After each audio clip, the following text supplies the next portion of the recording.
اچھا بھائی، کون سے ملکوں میں کولڈ ڈرنک حلال ہے؟ مفتی صاحب نے KFC کے بارے میں بتایا تھا کہ کس ملک میں حلال ہے۔ کیا cold drink Coca Cola, Pepsi, 7 up وغیرہ کے بارے میں بتا سکتے ہیں کہ کس ملک میں حلال ہے اور کہاں کہاں حرام ہے؟ امت اللہ تعالی، اچھا تعالی نہیں، امت اللہ، انڈیا سے۔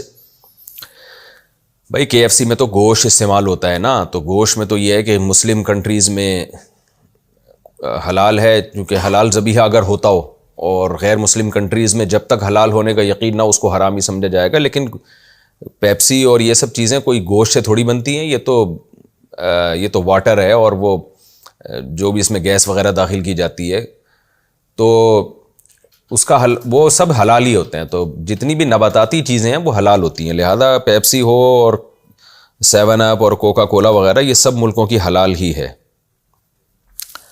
بغیر بتائے دوسری شادی کر لی تو اب کیا کریں؟ تو لوگ پھنستے ہیں تو پھر مجھ سے رابطہ کرتے ہیں۔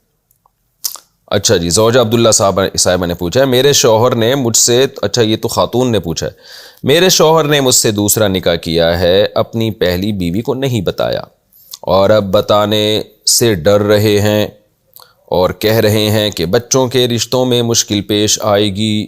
مجھے بھی نہیں بتایا تھا کہ ان کی بیوی ہے اور 3 بچے ہیں، اس صورت میں کیا حل ہے؟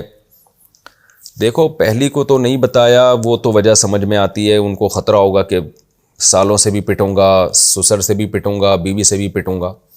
لیکن دوسری کو نہ بتانا یہ تو دھوکہ ہے واضح طور پر۔ اس کی کیا لاجک ہے؟ جب ایک عورت سے آپ نکاح کر رہے ہیں، اس کو بتائیں کہ میرے نکاح میں پہلے سے بیوی موجود ہے۔ آپ اس سے نکاح کر رہے ہیں، اس کو یہ شو نہیں کر رہے کہ پہلے سے بیوی موجود ہے، تو وہ تو آپ کو کمارہ سمجھ رہی ہے، تو دھوکہ ہے، صریح واضح دھوکہ ہے۔ تو بہت، میں سمجھتا ہوں بہت بڑا جرم ہے یہ، کسی کو اس طرح سے دھوکہ دے کے اس سے شادی کرنا۔ آپ کلیئر بتائیں میرے نکاح میں بیوی موجود ہے۔ تو خیر، اب نکاح کر لیا، اگر آپ کے حقوق ادا کر رہے ہیں تو آپ ان کے ساتھ نبھا کریں۔ مشورہ میں یہی دوں گا، طلاق کے بعد ہمارے سوسائٹی میں عورت ہی کو زیادہ نقصان ہوتا ہے۔ اور اب یہ کہ پہلی بیوی کو نہیں بتا رہے اور کہہ رہے ہیں کہ بچوں کے رشتوں میں مشکل پیش آئے گی، تو بچوں کے رشتوں میں مشکل پیش آئے یا نہ آئے، یہ کوئی امپورٹنٹ چیز نہیں ہے۔ اصل چیز یہ ہے کہ پہلی بیوی کو نہ بتانے سے آپ کے حقوق متاثر ہو رہے ہیں کہ نہیں ہو رہے۔ اگر آپ کے پراپر حقوق مل رہے ہیں، جتنی راتیں پہلی بیوی کے ساتھ گزار رہے ہیں اتنی ہی راتیں آپ کے ساتھ گزار رہے ہیں، تو اس کا مطلب آپ کے حقوق ادا کر رہے ہیں وہ۔ تو اب آپ اس بحث میں نہ پڑیں کہ پہلی بیوی کو بتائیں کہ نہ بتائیں، یہ ان کا ہیڈ ایک ہے، یہ ان کی پہلی بیوی کا ہیڈ ایک ہے۔ آپ اپنے بارے میں ان سے معاملہ سیدھا رکھیں کہ بھائی میرے حقوق مجھے چاہیے، تو جو میرا نان نفقہ بنتا ہے وہ مجھے چاہیے۔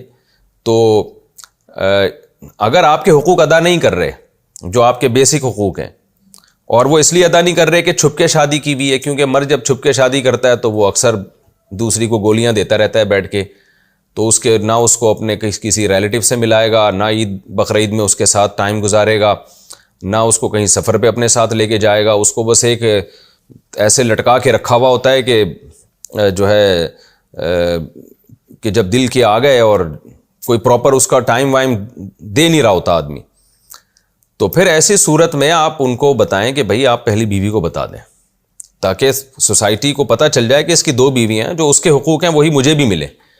لیکن یہ جائز ہے آپ کے لیے۔ مشورہ میرا یہی ہے کہ اگر آپ کو پراپر حقوق مل رہے ہیں تو پھر شوہر کو آپ فورس نہ کریں کسی بھی چیز پہ، تھوڑا بہت کمپرومائز کر لیں تو اچھا ہے، کیونکہ ہماری سوسائٹی میں دوسری کا رواج ہے نہیں، آدمی کر کے چوڑے میں آ جاتا ہے، پھنس جاتا ہے ٹھیک ٹھاک طریقے سے۔ تو اگر دونوں بیویاں بھی سر پہ اس کے ڈنڈا گھماتی رہیں بیٹھ کے تو اور عبرت کا نشان بن جاتا ہے۔ تو کمپرومائز کا راستہ تو یہی ہے کہ آپ صبر کر لیں، some thing is better than nothing. باقی یہ کہ اگر آپ کے واقعی بہت زیادہ حقوق ضائع ہو رہے ہیں، بنیادی حقوق ہی نہیں مل رہے، تو پھر ہنگامہ بھی کر سکتی ہیں، سب طرح سے ٹھیک ہے۔ اب کرنا کیا ہے یہ آپ خود ہی بہتر سمجھ سکتی ہیں، آپ کے لیے کیا بہتر ہے۔